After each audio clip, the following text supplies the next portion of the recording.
Assalamualaikum warahmatullahi wabarakatuh. Selamat datang di channel Bayangan Tengah Malam. Teman-teman, sebelum kita lanjut ke ceritanya, jangan lupa dukung channel ini dengan cara like, komen, dan share video ini ya. Dan pastinya, subscribe channel ini, karena akan ada video baru setiap harinya yang siap menemani malam kalian. Hujan turun tipis saat Raka berdiri di depan rumah kayu peninggalan kakeknya. Bangunan itu berada di ujung desa, menghadap sawah luas yang mulai memuning. Sejak pemakaman 3 hari lalu, tempat itu terasa berbeda. Sepi, dingin, seolah menyimpan sesuatu yang belum selesai. Ibunya sudah kembali ke kota, meninggalkan Raka untuk membereskan isi rumah. Sore itu ia memutuskan naik ke loteng. Tangga kayu berderit ketika diinjak. Bau debu bercampur kayu lapuk menyergap hidung. "Cuma bersih-bersih, Ra, jangan mikir aneh," gumamnya pada diri sendiri. Loteng dipenuhi kardus lama, peti bambu, serta lemari kecil tanpa pintu. Di sudut paling gelap, ia melihat kotak kayu berukir motif kuno. Ukurannya tidak besar, namun terlihat terawat dibanding barang lain. Raka berlutut. Tangannya ragu menyentuh permukaan kotak yang dingin. Ada gembok kecil menggantung, tetapi tidak terkunci. Ia membukanya perlahan. Kain hitam terlipat rapi di dalamnya. Saat dibuka, nafas Raka tertahan. Sosok kecil terbaring kaku. Kulitnya mengering, rambut panjang menjuntai, wajahnya seperti bayi tua dengan mata terpejam. Kukunya tajam dan panjang. "Apa ini?" bisiknya. Ia pernah melihat gambar serupa di internet. Jenglot. Jantungnya berdetak lebih cepat. Logikanya mengatakan itu hanya benda koleksi. Namun suasana di loteng mendadak terasa pengap. Udara seolah menekan dada. Di dasar kotak terdapat kertas kusam bertuliskan tangan. "Rawat ia, maka ia akan merawatmu." Raka menelan ludah. Ia hampir menutup kembali kotak itu, tetapi teringat kondisi keuangannya. Usaha bengkel motornya di kota hampir bangkrut, hutang menumpuk, telepon dari penagih datang tiap hari. Mana mungkin benda beginian bisa bantu, gumamnya ragu. Angin tiba-tiba berhembus dari jendela kecil loteng, membuat kain hitam berkibar sedikit. Mata jenglot itu seakan berkilat sesaat, meski mungkin hanya pantulan cahaya. Raka buru-buru membungkus kembali sosok tersebut. Entah dorongan apa yang membuatnya membawa kotak itu turun. Malam tiba lebih cepat dari biasanya. Listrik sempat padam beberapa detik, membuat rumah gelap gulita. Raka meletakkan kotak kayu di meja ruang tengah. Perutnya berbunyi, tetapi ia tak berselera makan. Pikirannya dipenuhi bayangan makhluk kecil tadi. Ponselnya bergetar, pesan masuk dari rekan bisnis lama. "Ra, ada proyek servis motor besar, butuh partner. Kamu minat?" Raka terdiam. Tawaran itu datang tiba-tiba setelah berbulan-bulan tak ada kabar. "Kebetulan banget," ucapnya pelan. Ia menoleh ke arah kotak kayu. Sunyi, tidak ada suara apapun. Malam semakin larut. Raka mencoba tidur di kamar depan. Namun sekitar pukul 3, terdengar bunyi pelan dari ruang tengah. Seperti sesuatu digeser. Ia membuka mata. Nafasnya berat. "Kucing mungkin," bisiknya mencoba tenang. Bunyi itu terdengar lagi. Pelan, menyeret. Raka bangkit, melangkah perlahan menuju ruang tengah. Lampu dinyalakan. Kotak kayu masih di atas meja, tidak berubah posisi. Ia menghembuskan nafas lega. Mungkin hanya perasaannya saja. Saat hendak kembali ke kamar, matanya menangkap sesuatu. Kain hitam yang tadi terlipat rapi, kini sedikit terbuka. Raka membeku. "Aku kan sudah menutuknya." Tangannya gemetar saat mendekat. Ia menatap kotak itu cukup lama, sebelum akhirnya membuka perlahan. Jenglot tersebut masih di dalam, namun posisinya berbeda. Kepala yang semula miring ke kanan, kini menghadap lurus ke atas. Mata yang tadi terpejam tampak menyisakan celah tipis. Raka mundur 1 langkah. "Ini cuma halusinasi, aku capek," katanya, mencoba meyakinkan diri. Tiba-tiba ponselnya kembali berbunyi. Notifikasi transfer masuk. Nominalnya cukup besar. Uang muka proyek yang baru saja ia setujui lewat pesan singkat. Dadanya berdebar. Campuran antara lega dan takut menyatu. Pandangan Raka perlahan beralih lagi pada makhluk kecil di dalam kotak. Di ruangan sunyi itu, ia merasa seperti sedang diawasi. Angin dari celah jendela membuat tirai bergerak pelan. Bayangan kain membentuk siluet kecil di dinding, menyerupai sosok bertubuh mungil dengan kepala besar. Raka mematikan lampu dengan tangan gemetar. Sebelum kembali ke kamar, ia berbisik lirih ke arah meja. "Kalau memang kau yang bikin ini, jangan ganggu keluargaku." Tidak ada jawaban, hanya suara detak jam tua di dinding. Namun di balik gelap, sepasang mata kecil perlahan terbuka sepenuhnya.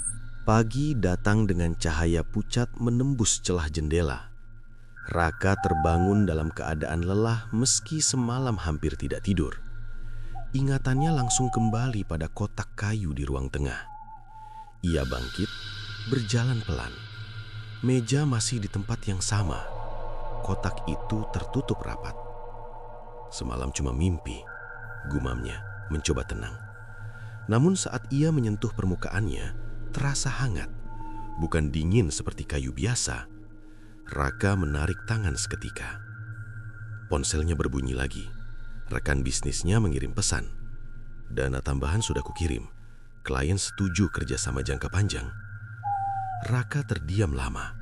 Bengkelnya yang hampir tutup kini mendadak punya proyek besar. Semua terjadi setelah ia membawa benda itu turun dari loteng. Ia bangkit, berjalan pelan. Meja masih di tempat yang sama. Kotak itu tertutup rapat. "Semalam cuma mimpi," gumamnya mencoba tenang. Namun saat ia menyentuh permukaannya, terasa hangat, bukan dingin seperti kayu biasa. Raka menarik tangan seketika. Ponselnya berbunyi lagi. Rekan bisnisnya mengirim pesan. "Dana tambahan sudah kukirim. Klien setuju kerjasama jangka panjang." Raka terdiam lama. Bengkelnya yang hampir tutup kini mendadak punya proyek besar. Semua terjadi setelah ia membawa benda itu turun dari loteng. Ia duduk di kursi, menatap kotak tersebut. "Apa kau memang bisa memberi rezeki?" bisiknya pelan. Sunyi. Raka membuka penutup perlahan.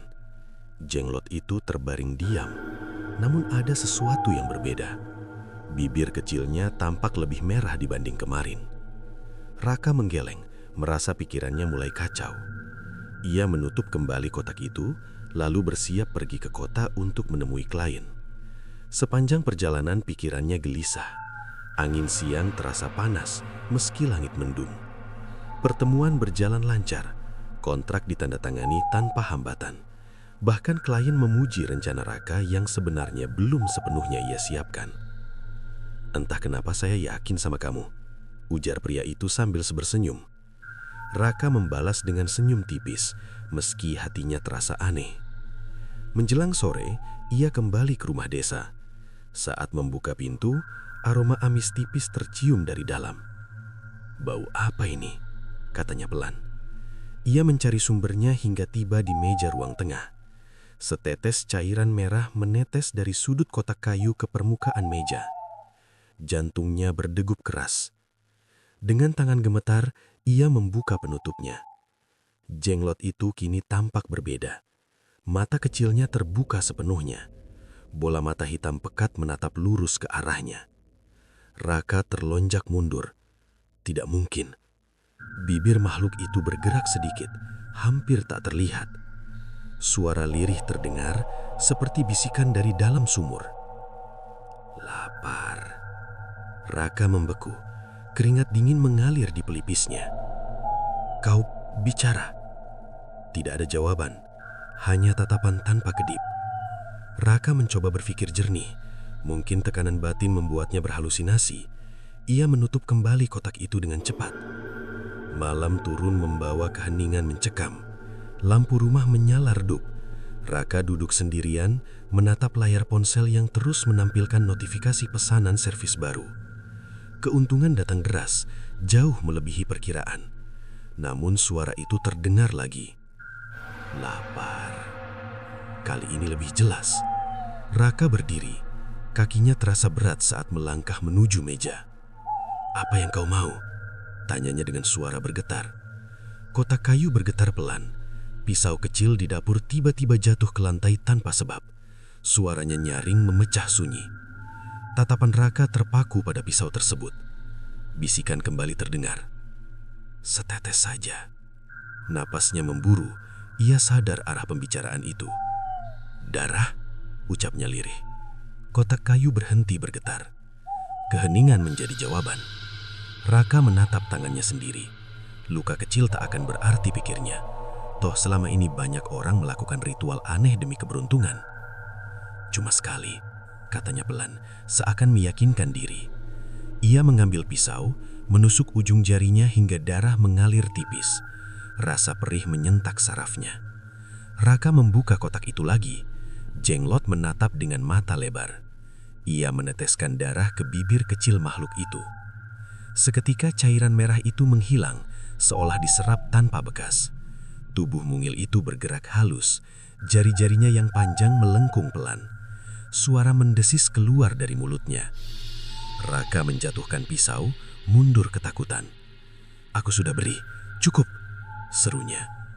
Lampu rumah berkedip beberapa kali, lalu kembali stabil. Wajah Jenglot kini tampak lebih segar, kulitnya tidak sekering sebelumnya. Rambut panjangnya terlihat lebih hitam berkilau. Raka menutup kotak dengan cepat, lalu duduk di lantai sambil memegang jari yang masih berdarah. Ponselnya kembali berbunyi. Transfer masuk lagi, jumlahnya jauh lebih besar dibanding sebelumnya. Raka tertawa kecil, campuran lega dan takut. "Ini nyata," bisiknya. Namun di tengah rasa senang itu, ia merasakan sesuatu aneh di ujung jarinya. Luka kecil tadi sudah menutup, tetapi kulit di sekitarnya menghitam. Dari dalam kotak terdengar suara lembut, hampir seperti dengusan puas. Raka menatap meja dengan wajah pucat. Ia sadar satu hal, makhluk itu telah menerima pemberian pertama. Dan mungkin itu bukan yang terakhir. 3 hari berlalu sejak tetes pertama itu diberikan. Bengkel Raka mendadak ramai. Pelanggan datang silih berganti tanpa jeda. Suku cadang yang biasanya sulit terjual kini habis dalam hitungan jam. Rekeningnya terus bertambah. Namun, tubuhnya terasa berbeda. Setiap bangun pagi, kepalanya berat. Wajahnya pucat seperti kurang tidur panjang. Ujung jari yang pernah terluka kini menghitam hingga ke ruas pertama. Di rumah desa itu, suasana makin terasa asing. Udara selalu dingin meski siang terik menyengat.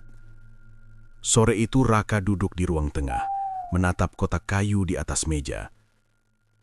"Aku sudah kasih yang kau mau," katanya lirih. Tak ada gerakan. Ia mulai merasa mungkin semua ini hanya kebetulan. Uang datang karena kerja kerasnya. Bisikan malam itu mungkin hanya halusinasi. Tiba-tiba ponselnya berdering. Ibunya menelpon. "Rak, kamu sehat?" Suara perempuan itu terdengar cemas. "Sehat, Bu. Kenapa?" "Ibu mimpi aneh. Kakekmu berdiri di depan rumah. Dia bilang jangan buka kotak di loteng." Dada Raka seketika sesak. "Ibu cuma mimpi," jawabnya cepat, berusaha terdengar biasa. "Kamu nggak ambil apa-apa dari sana, kan?" Raka terdiam sepersekian detik. "Nggak ada yang penting," ucapnya pelan. Setelah panggilan terputus, ia menatap kotak itu lagi. Rasa bersalah muncul, tetapi keinginan mempertahankan keberuntungan jauh lebih kuat. Malam tiba. Sekitar pukul 2, suara gesekan kembali terdengar, lebih jelas dibanding sebelumnya. Seperti kuku menggaruk kayu dari dalam. Raka bangkit dari tempat tidur. "Sudah kuberi darah," katanya tegas saat berdiri di depan meja. Kotak itu bergetar pelan. Suara lirih keluar lagi. "Kurang." Raka mengeleng. "Tidak, kau bilang setetes saja." Tawa kecil terdengar, tipis namun menusuk telinga. Perjanjian tidak pernah sedikit. Tangan Raka menggenggam. Ia mencoba menahan takut. "Apa lagi yang kau mau?"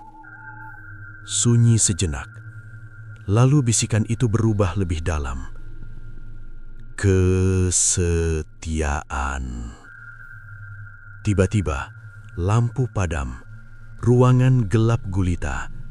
Dalam kegelapan, Raka melihat sepasang mata kecil menyala samar dari arah meja. Jantungnya hampir meloncat. Lampu kembali menyala beberapa detik kemudian. Kotak kayu terbuka sendiri. Jenglot itu kini duduk tegak di dalamnya. Raka mundur selangkah. "Bagaimana kau bisa?" Makhluk kecil itu memiringkan kepala. Rambut panjangnya jatuh menutupi sebagian wajah. Suara itu terdengar jelas, tidak lagi seperti bisikan jauh. "Kau menikmati hasilnya." Raka menelan ludah. "Aku cuma ingin hidup layak. Dan aku memberi." Nada suaranya terdengar seperti sindiran. Raka menyadari sesuatu yang mengerikan. Tubuh jenglot itu tampak lebih besar dari sebelumnya. Tidak banyak, tetapi cukup terlihat. "Kau tumbuh," katanya pelan. Makhluk itu tersenyum tipis, memperlihatkan deretan gigi kecil runcing. "Semua yang kau beri menjadi milikku." Raka spontan menutup kotak itu dengan keras. Nafasnya memburu, tangannya gemetar hebat. Ia berjalan mundur hingga bersandar ke dinding. Beberapa detik kemudian, ponselnya berbunyi lagi. Pesan dari rekan bisnisnya. "Rak, ada investor mau tanam modal besar, nilainya miliaran." Raka menatap layar dengan wajah pucat. Tawaran sebesar itu tak pernah ia bayangkan sebelumnya. Pandangan perlahan beralih kembali ke kotak kayu. Di dalam dadanya terjadi perang batin. Takut bercampur serakah. "Apa ini harga yang harus dibayar?" bisiknya. Angin malam masuk melalui jendela yang terbuka sedikit. Tirai bergerak pelan membentuk bayangan kecil di lantai. Raka memejamkan mata, mencoba berpikir jernih. Tiba-tiba, rasa nyeri menjalar dari ujung jarinya, merambat ke pergelangan. Ia membuka mata dan melihat garis hitam tipis menjalar di bawah kulit, seperti akar kecil. "Apa yang kau lakukan padaku?" teriaknya. Dari dalam kotak terdengar suara pelan. "Perjanjian sudah dimulai." Raka jatuh terduduk, nafasnya tersengal. Ia sadar satu hal yang membuat darahnya terasa membeku. Makhluk itu tak sekedar meminta. Ia sedang mengambil. Pagi datang tanpa rasa segar. Raka terbangun dengan tubuh lemas dan tenggorokan kering. Ia duduk di tepi ranjang, memandangi tangannya sendiri. Garis gelap yang semalam hanya setipis benang kini menjalar hingga pergelangan. "Astaga," desahnya pelan. Kulit di sekitarnya terasa dingin, bukan seperti demam, melainkan seperti disentuh es dari dalam. Ia mencoba menggosoknya, namun warna itu tidak memudar. Di ruang tengah, kotak kayu masih berada di atas meja, tertutup, tenang, seolah tak pernah bergerak. Raka mendekat dengan langkah ragu. "Kau bilang perjanjian dimulai. Maksudmu apa?" tanyanya pelan. Tak ada jawaban. Keheningan justru membuat suasana makin menekan. Ponselnya berdering. Investor yang disebut semalam ingin bertemu hari ini juga. Nilai kerjasama sangat besar. Jika berhasil, hidupnya akan berubah total. Raka berdiri diam beberapa saat. Lalu tanpa sadar ia berkata pelan ke arah kotak. "Kalau ini jalan yang kau buka, jangan macam-macam." Ia pergi ke kota dengan pikiran kacau. Sepanjang perjalanan, rasa nyeri di lengannya muncul sesekali, seperti aliran listrik kecil di bawah kulit. Pertemuan berjalan sangat lancar. Investor itu bahkan tampak terlalu antusias. "Saya suka insting kamu," ucap pria berjas rapi itu. "Jarang ada anak muda seberani ini." Raka hanya mengangguk, padahal ia sendiri merasa tak melakukan hal luar biasa. Kontrak ditandatangani, dana besar ditransfer hari itu juga. Saat kembali ke rumah desa menjelang senja, awan hitam menggantung rendah. Angin bertiup kencang membawa aroma tanah basah. Begitu pintu dibuka, hawa dingin menyambutnya. Lampu ruang tengah menyala meski ia yakin tadi pagi sudah dimatikan. Langkahnya terhenti ketika melihat sesuatu di meja. Kotak kayu terbuka. Jenglot itu tidak lagi berbaring. Ia berdiri di dalam kotak, bertumpu pada kaki kecilnya yang kurus. Tingginya kini hampir 2 kali lipat dibanding pertama kali ditemukan. Raka merasa lututnya melemas. "Apa yang kau lakukan saat aku pergi?" Suaranya gemetar. Makhluk itu menoleh perlahan, mata hitamnya tampak lebih hidup. "Kau senang?" tanyanya dengan nada tipis. Raka menatapnya dengan campuran marah dan takut. "Aku tidak minta kau tumbuh." Tawa lirih terdengar. "Aku tumbuh dari milikmu." "Milikku apa?" "Keinginan." Jawaban itu membuat dada Raka terasa sesak. Ia sadar, setiap kali tawaran besar datang, ia selalu merasa ingin lebih, tidak pernah cukup. Raka mendekat beberapa langkah. "Kalau aku berhenti, apa kau juga berhenti?" Makhluk kecil itu memiringkan kepala. Tidak ada berhenti. Tiba-tiba rasa panas menyengat menjalar di lengannya. Raka menyingkap lengan baju. Garis hitam itu kini bercabang, seperti akar pohon yang menyebar. Ujungnya berdenyut pelan. "Apa ini akan membunuhku?" tanyanya lirih. "Belum," jawab makhluk itu singkat. Raka mengepalkan tangan. "Apa maumu sebenarnya?" Sunyi beberapa detik. Lalu suara itu terdengar lebih dalam. "Tempat." Raka mengernyit. "Tempat apa?" Makhluk itu tersenyum tipis. "Di dalam." Ucapan itu membuat udara terasa lebih berat. Raka mundur selangkah. "Tidak," katanya tegas. "Aku tidak akan membiarkanmu masuk." Jenglot tertawa pelan. "Kau sudah membuka pintu." Tiba-tiba lampu berkedip cepat. Angin berputar di dalam ruangan meski semua jendela tertutup. Raka merasa pandangannya kabur saat. Dalam bayangan singkat itu, ia melihat dirinya sendiri berdiri di sudut ruangan, sementara tubuhnya yang sekarang terasa kosong. Ia tersentak, kembali sadar. Makhluk kecil itu masih berdiri di atas meja, menatapnya tanpa kedip. "Kau menikmati hasilku," ucapnya pelan. "Kini giliranmu memberi lebih." "Aku sudah beri darah." "Itu hanya tanda." Raka menelan ludah. Rasa takut mulai berubah menjadi kepanikan. "Apa yang terjadi kalau aku buang kau ke sungai?" tantangnya nekat. Senyum di wajah makhluk itu menghilang. "Coba."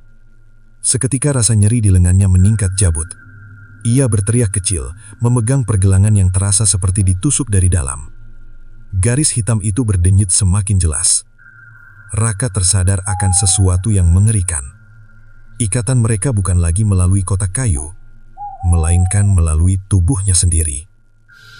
Hujan turun deras malam itu, menghantam atap seng rumah desa dengan suara keras. Raka berdiri di depan meja, menatap makhluk kecil yang kini tak lagi muat di dalam kotak kayu. Tubuhnya setinggi lengan anak kecil. Rambut panjangnya menjuntai hingga dada. Garis hitam di tangan Raka terus merambat, kini hampir mencapai siku. "Aku tidak mau lanjut," ucap Raka dengan suara berat.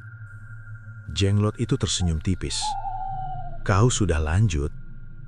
Aku bisa berhenti. Aku bisa buang kau sekarang juga." Makhluk itu melompat turun dari meja dengan gerakan ringan. Kakinya menyentuh lantai tanpa suara. "Coba," balasnya tenang. Raka mundur 1 langkah. Untuk pertama kalinya, ia melihat makhluk itu berdiri di luar kotak. Wajahnya semakin menyerupai bayi tua, namun sorot matanya tajam dan sadar. Raka meraih kain hitam dan berusaha membungkus tubuh kecil itu. "Masuk kembali," bentaknya. Tiba-tiba, rasa nyeri menusuk dari dalam lengan. Ia meringis, hampir menjatuhkan kain tersebut. Setiap sentuhanmu padaku, kembali padamu. Bisik Jenglot itu pelan. Raka terengah. Apa maksudmu? Makhluk itu mengangkat tangannya yang kurus. Pada kulit keringnya tampak garis gelap serupa dengan milik Raka. Kita terikat. Ucapan itu membuat dada Raka sesak. Lepaskan aku. Tidak ada lepas, hanya selesai. Kapan selesai? Ketika kau kosong. Jawaban itu seperti palu menghantam kepala. Raka menatap lengannya yang terus berubah warna. Ujung jari mulai terasa kebas. Di luar, petir menyambar, membuat cahaya terang sesaat masuk melalui jendela. Dalam kilatan itu, Raka melihat bayangan aneh di dinding. Bukan satu, melainkan dua sosok. Satu miliknya, satu lagi bertubuh kecil berdiri tepat di belakangnya. Padahal makhluk itu berada di depan. Ia berbalik cepat. Tidak ada siapapun di belakangnya. Berhenti mainkan pikiranku, teriaknya. Jenglot tertawa pelan. Pikiranmu sudah kubuka sejak kau memberi darah. Raka mencoba mengatur napas. Ia sadar, kemarahan tidak membantu. Apa yang kau inginkan sebenarnya? Tubuhku. Makhluk itu menatapnya lama. Bukan tubuh, tempat tinggal. Di dalam diriku? Iya. Raka menggeleng keras. Tidak akan pernah. Jenglot melangkah mendekat. Suaranya berubah lebih dalam. Kau ingin kaya, kau ingin dihormati. Semua itu mengalir karena aku. Aku bisa kerja tanpa bantuanmu. Tanpa aku, semua kembali seperti dulu. Ucapan itu menekan batin Raka. Ia teringat hutang, ancaman penagih, rasa malu saat bengkel sepi. Aku tak peduli, katanya meski suaranya tak sekuat niatnya. Makhluk itu tersenyum lagi. Kau peduli. Tiba-tiba, ponsel Raka berdering. Nomor tak dikenal. Dengan tangan gemetar, ia menjawab. Halo? Suara di seberang terdengar panik. Rekan bisnisnya. Rak, ada masalah. Investor tadi mendadak tarik dana. Katanya merasa ragu. Semua kontrak dibekukan. Wajah Raka memucat. Apa? Suaranya nyaris tak terdengar. Maaf, aku juga nggak ngerti. Tiba-tiba saja. Panggilan terputus.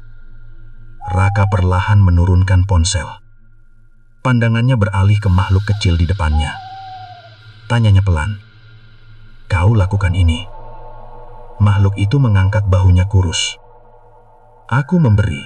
Aku juga bisa menahan. Amarah meledak di dada Raka. Kembalikan semuanya. Beri lebih.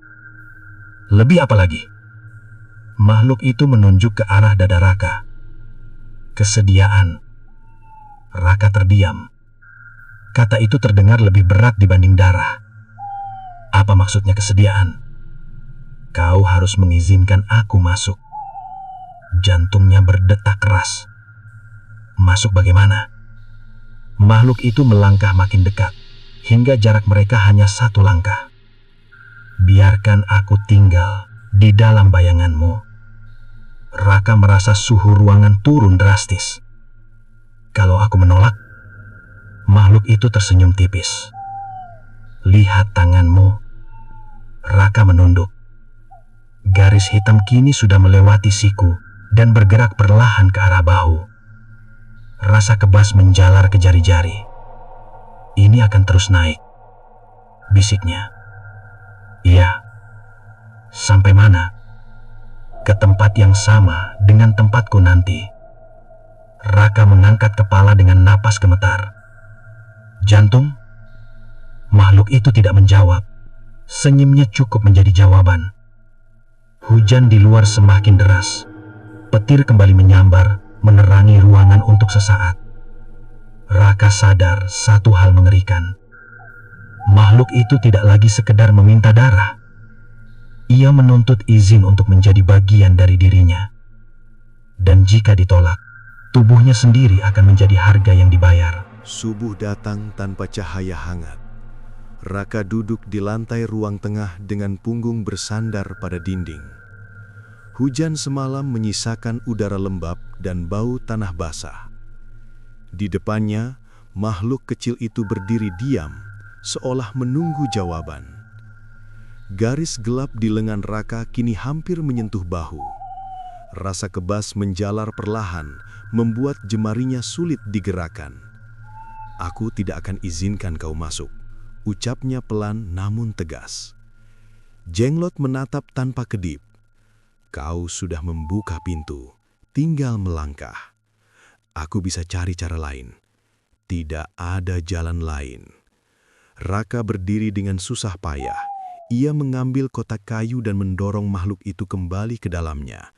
"Masuk!" Anehnya, Jenglot tidak melawan. Ia hanya tersenyum tipis saat tubuh kecilnya kembali terbaring. Raka menutup kotak rapat-rapat, lalu mengikatnya dengan tali tebal yang ia temukan di gudang. "Kau tidak akan keluar lagi." Ia mengangkat kotak itu dan membawanya keluar rumah. Langit masih kelabu, tanah becek membuat langkahnya berat. Di belakang rumah ada sumur tua yang sudah lama tak dipakai. Raka berdiri di tepinya, napas memburu. "Berakhir di sini," gumamnya. Saat ia hendak menjatuhkan kotak itu, suara lirih terdengar dari dalam. "Kalau aku tenggelam, kau ikut." Raka membeku. "Bohong." Tiba-tiba rasa nyeri menusuk dadanya. Ia terhuyung dan hampir terjatuh ke dalam sumur. Garis hitam di lengannya berdenyut kuat, seolah menolak keputusan itu. Raka terengah, tangannya gemetar hebat. "Aku mengikatku," katanya pelan namun... "Bukan aku," balas suara itu dari dalam kotak. "Kau sendiri." Raka mundur perlahan dari tepi sumur. Ia tak berani mengambil risiko lebih jauh. Dengan langkah gontai, ia kembali masuk ke rumah dan meletakkan kotak itu di lantai ruang tengah. "Apa yang harus kulakukan supaya ini berhenti?" tanyanya putus asa. Kotak kayu bergetar pelan. "Terima." "Terima apa?" "Keberadaan." Ia menggeleng keras. Itu sama saja menyerahkan diri. "Tidak, itu berbagi." Kata itu terdengar aneh dan mengerikan dalam waktu bersamaan. Tiba-tiba terdengar suara motor berhenti di depan rumah. Raka terkejut. Ia membuka pintu dan melihat ibunya berdiri dengan wajah cemas. "Ibu?" ucapnya kaget. Perempuan itu menatapnya lekat. "Kamu bohong waktu ditelepon. Ibu tahu ada yang kamu ambil." Raka terdiam. Ibunya melangkah masuk tanpa menunggu izin. Begitu berada di ruang tengah, ia langsung memandang ke arah kotak kayu di lantai. "Apa itu masih ada?" tanyanya lirih. Raka mencoba menghalangi. "Bu, jangan sentuh." Namun ibunya sudah berlutut di depan kotak tersebut. "Dulu kakekmu hampir mati karena benda ini," katanya dengan suara bergetar. Raka menelan ludah. Kenapa tidak pernah cerita? Ia tidak mau keluarganya tahu. Perempuan itu membuka tali pengikat dengan tangan gemetar. "Jangan!" teriak Raka. Terlambat. Kotak terbuka perlahan. Jenggot itu tidak lagi terbaring. Ia duduk tegak, menatap langsung ke arah ibu Raka. Perempuan itu tersentak mundur. Ya Tuhan, makhluk kecil itu tersenyum. "Ia sudah memilih," ucapnya pelan. Raka berdiri di depan ibunya, mencoba melindungi. "Aku tidak memilih apapun." "Setiap darah adalah pilihan." Ibunya menatap Raka dengan wajah pucat. "Kamu sudah memberi." Raka tak sanggup menjawab. Tiba-tiba bayangan di lantai bergerak aneh. Bayangan Raka memanjang, lalu terpisah sedikit dari tubuhnya. Ia menoleh ke bawah. Bayangan itu bergerak lebih cepat dari gerakan aslinya. "Ibu, lihat," bisiknya. Perempuan itu menatap lantai dan langsung memegang lengan anaknya. "Ini sudah jauh," katanya gemetar. Jenglot berdiri dari dalam kotak, melangkah turun perlahan. "Aku tidak perlu masuk sepenuhnya," katanya tenang. "Bayangannya cukup." Raka merasa pusing, pandangannya kabur. Bayangan di lantai kini tidak lagi mengikuti gerakannya. Ia berdiri sendiri, menoleh ke arah makhluk kecil itu. Rasa dingin menjalar ke dada Raka. Tidak, ucapnya lemah. Makhluk itu tersenyum lebih lebar. Prosesnya sudah berjalan. Ibunya menarik Raka menjauh. Kita harus ke orang pintar, katanya cepat. Namun sebelum mereka melangkah, bayangan Raka di lantai tiba-tiba berdiri tegak, lalu perlahan membungkuk hormat kepada Jenglot. Di saat itu, Raka sadar, yang mulai diambil bukan lagi tubuhnya, melainkan sesuatu yang tak terlihat, namun jauh lebih penting. Raka terdiam menatap lantai. Bayangannya masih berdiri sendiri, tidak mengikuti gerakannya. Sosok gelap itu tampak lebih pekat dari biasanya, seolah memiliki wujud. Ibunya menarik lengannya. Kita pergi sekarang. Raka mencoba melangkah, namun bayangan di lantai tidak bergerak. Ia tetap menghadap Jenglot yang berdiri tenang di dekat meja. Aku masih di sini, ucap Raka gemetar. Makhluk kecil itu tersenyum tipis. Separuhmu tidak. Ucapan itu membuat nafas Raka tercekak. Ibunya menggenggam bahunya erat. Jangan dengarkan. Tiba-tiba, bayangan di lantai berjalan pelan mendekati Jenglot. Gerakannya lembut, seperti orang yang patuh. Berhenti! Teriak Raka. Namun suara itu tidak mengubah apapun. Jenglot mengangkat tangannya yang kurus. Bayangan Raka berlutut di hadapannya. Rasa sakit mendadak menghantam dada Raka. Ia terhuyung dan jatuh ke lutut. Kenapa rasanya? Seperti ada yang ditarik, katanya terenggah. Karena memang ditarik, jawab makhluk itu tenang. Ibunya menatap dengan mata berkaca-kaca. Apa yang kau ambil darinya? Kesediaan, balasnya singkat. Raka merasakan sesuatu hilang perlahan dari dalam dirinya. Bukan darah, bukan nafas, melainkan sesuatu yang sulit dijelaskan, seperti semangat yang memudar. Bayangan itu perlahan menyentuh tangan Jenglot. Saat sentuhan terjadi, tubuh Raka membeku. Dunia di sekelilingnya terasa sunyi. Dalam sekejap, ia melihat kilasan aneh. Ia melihat dirinya berdiri di bengkel yang ramai, tersenyum bangga. Lalu gambar itu retak seperti kaca pecah. Di baliknya, terlihat sosok kecil berdiri di dalam dadanya. Raka tersentak kembali kenyataan. Apa yang kau lakukan? Teriak ibunya. Jenglot menoleh perlahan.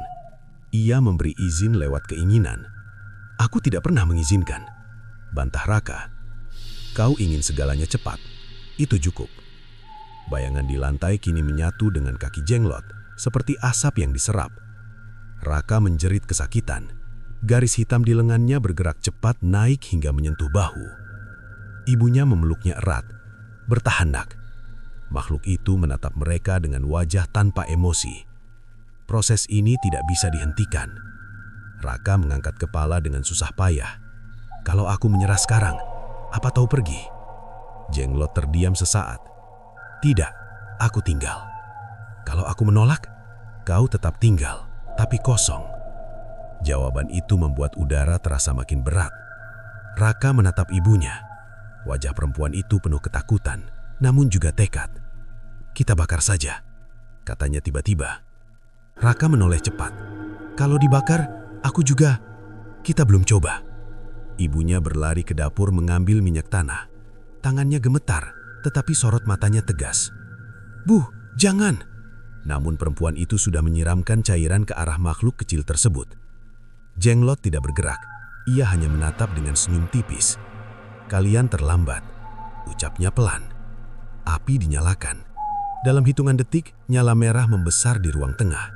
Asap mengepul tebal. Raka menjerit saat rasa panas menyengat dadanya, bukan kulitnya. Ia jatuh terkapar memegangi dada seperti terbakar dari dalam. Ibunya panik. Rak! Di tengah kobaran, tubuh Jenglot tidak hangus. Api seolah menghindarinya. Sebaliknya, bayangan Raka di lantai terlihat terbakar perlahan. Raka merasakan sesuatu dalam dirinya ikut terkikis. Matikan! Teriaknya lemah. Ibunya segera menyiram air ke api. Setelah beberapa saat, kobaran meredah, menyisakan asap dan bau menyengat. Makhluk kecil itu berdiri tanpa luka sedikit pun. Namun bayangan Raka kini tampak lebih tipis, samar, hampir tidak terlihat. Raka terbaring lemas di lantai. "Aku merasa ringan," bisiknya. Ibunya menatap dengan wajah pucat. "Itu bukan ringan, Nak." Jenglot melangkah mendekat. "Sebagian sudah menjadi milikku," katanya pelan. Raka mencoba bangkit, tetapi tubuhnya sulit digerakkan. "Apalagi yang kau mau?" Suaranya hampir tak terdengar. Makhluk itu menunduk hingga wajah mereka sejajar. Yang tersisa, ibunya berdiri di depan anaknya, berusaha menghalangi. "Ambil saja aku," teriaknya. Jenglot tertawa kecil. "Aku tidak butuh yang tidak mengundang." Raka memejamkan mata, menahan rasa hampa yang makin luas di dalam dada. Ia sadar satu hal yang jauh lebih menakutkan daripada rasa sakit. Sebagian dirinya sudah bukan miliknya lagi, dan makhluk itu belum selesai.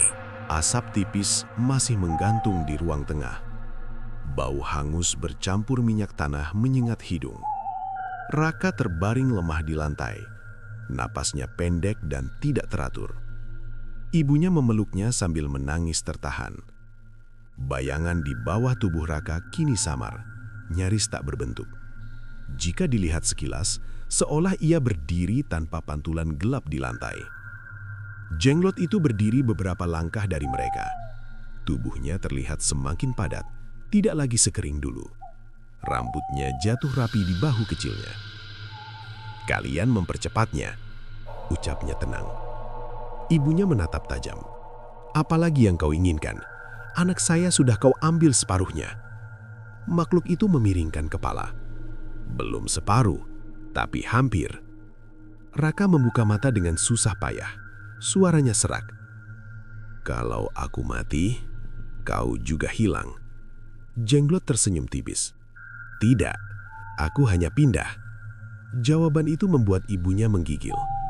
Raka mencoba duduk, meski tubuhnya terasa kosong. Seperti ada ruang hampa di dadanya yang tidak bisa diisi udara. "Berarti, selama aku hidup, kau menempel." "Benar." Raka menatap lantai. Bayangannya bergerak lambat, seolah mengikuti perintah lain. "Kalau aku hancurkan diriku sendiri, kau kehilangan wadah." Ibunya langsung memegang bahunya erat. "Jangan bicara begitu." Makhluk kecil itu justru tertawa pelan. "Keputusasaan tidak membatalkan perjanjian." "Aku tidak pernah setuju," bentak Raka lemah. "Kau setuju saat kau berharap tanpa batas." Kalimat itu menusuk lebih dalam daripada ancaman. Raka terdiam. Ia ingat setiap doa yang dipanjatkan dengan penuh ambisi. Setiap keluhan tentang hidup yang terasa tidak adil. Setiap keinginan untuk kaya tanpa menunggu lama. Semua itu seperti pintu yang dibuka perlahan. Ibunya bangkit berdiri. "Masih ada cara lain. Kita cari orang yang bisa mengusirmu." Jenglot menggeleng pelan. "Tidak ada yang bisa mengusir keinginan." Raka menatap makhluk itu dengan mata redup. "Kalau begitu, beri aku pilihan." Sunyi beberapa detik. Lalu makhluk itu berkata, "Ada satu jalan." Ibunya dan Raka menatap bersamaan. "Kembalikan semua yang kau terima." Raka mengernyit. "Maksudmu uang itu?" "Bukan hanya uang, semua hasil." "Bagaimana caranya?" "Lepaskan, tolak, biarkan semuanya runtuh." Raka terdiam lama. Investor, proyek, bengkel yang kembali hidup, semua itu hasil dari perjanjian tak terlihat. "Kalau aku lakukan itu," tanyanya pelan, "aku kehilangan pegangan. Dan kau pergi. Tidak sepenuhnya, tapi tidak lagi menempel." Ibunya berbisik, "Lakukan, Nak. Kita bisa mulai lagi." Raka menunduk. Hatinya berat. Ia tahu jalan itu berarti kembali kepada kesulitan, hutang dan rasa malu. Namun jika tidak dilakukan, ia akan kehilangan dirinya sepenuhnya. Ponselnya tergeletak tak jauh dari tangan. Dengan sisa tenaga, ia meraihnya. Ia membuka pesan dari investor, lalu mengetik perlahan. "Kerjasama saya batalkan. Dana akan saya kembalikan." Tangannya gemetar saat menekan kirim. Beberapa detik kemudian, rasa nyeri di lengannya meningkat tajam. Garis hitam berdenyut kuat. Prosesnya mulai terbalik, bisik Jenglot pelan. Raka kemudian menghubungi rekan bisnisnya. Maaf, semua proyek besar kita hentikan. Aku tidak lanjut. Suara di seberang terdengar marah dan bingung, namun Raka menutup panggilan tanpa penjelasan.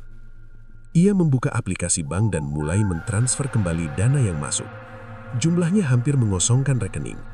Setiap angka yang berkurang membuat dadanya terasa sesak. Jenglot memandang dengan sorot tajam. Kau yakin? Raka mengangkat wajahnya. Lebih baik miskin daripada kosong. Ucapan itu membuat makhluk kecil itu terdiam. Angin tiba-tiba berhembus dari dalam rumah, bukan dari luar. Tirai bergerak liar. Bayangan di lantai mulai menebal sedikit demi sedikit. Rasa kebas di jari Raka perlahan berkurang. Ibunya memegang tangannya. Teruskan.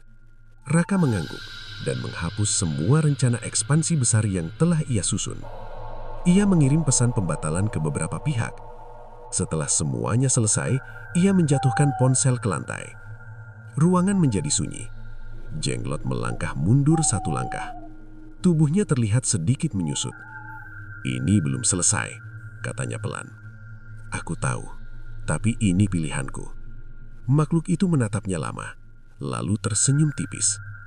Keinginanmu berubah, itu membuatku lemah. Bayangan Raka kini kembali menempel pada tubuhnya, meski masih tampak tidak utuh. Ibunya memeluknya erat. Raka menatap makhluk kecil itu untuk terakhir kali malam itu.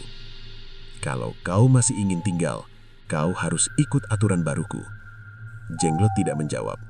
Tubuhnya perlahan memudar, kembali mengecil, lalu masuk sendiri ke dalam kotak kayu yang tergeletak terbuka. Penutupnya menutup perlahan tanpa disentuh siapapun. Raka menarik napas panjang, meski dadanya masih terasa ringan dan kosong sebagian. Ia sadar satu hal, perjanjian itu belum benar-benar berakhir. Namun untuk pertama kalinya, ia merasa memiliki sedikit kendali kembali atas dirinya sendiri. Pagi datang dengan langit cerah, seolah malam kelam sebelumnya tak pernah terjadi.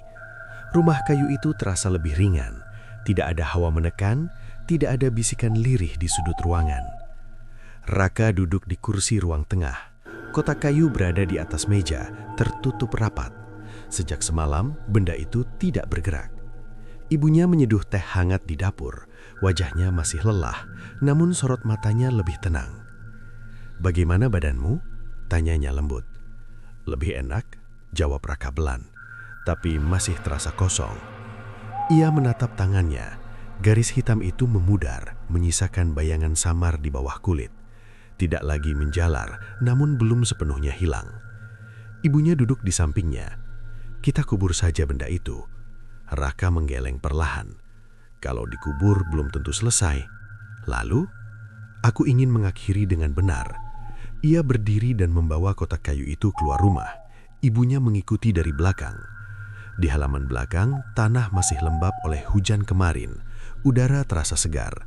Tidak ada angin aneh, tidak ada suara ganjil. Raka menurunkan kotak itu di atas batu datar dekat sumur tua. "Aku tahu kau masih ada," ucapnya tenang. Beberapa detik tidak terjadi apa-apa. Lalu terdengar suara pelan dari dalam. "Aku ada." Ibunya menggenggam ujung baju Raka. "Apa lagi maumu?" tanya Raka. "Keinginanmu tidak akan pernah mati," jawab suara itu lembut. "Aku tahu, tapi aku bisa mengendalikannya." Kotak kayu bergetar ringan. "Kau akan lemah saat dunia menekan." Raka ada senyum tipis. "Mungkin, tapi itu pilihanku." Perlahan ia membuka penutupnya. Jenglot itu kembali kecil seperti pertama kali ditemukan. Tubuhnya kering, matanya setengah terpejam. "Kau berubah," bisik makhluk itu. "Aku juga." Sunyi beberapa saat.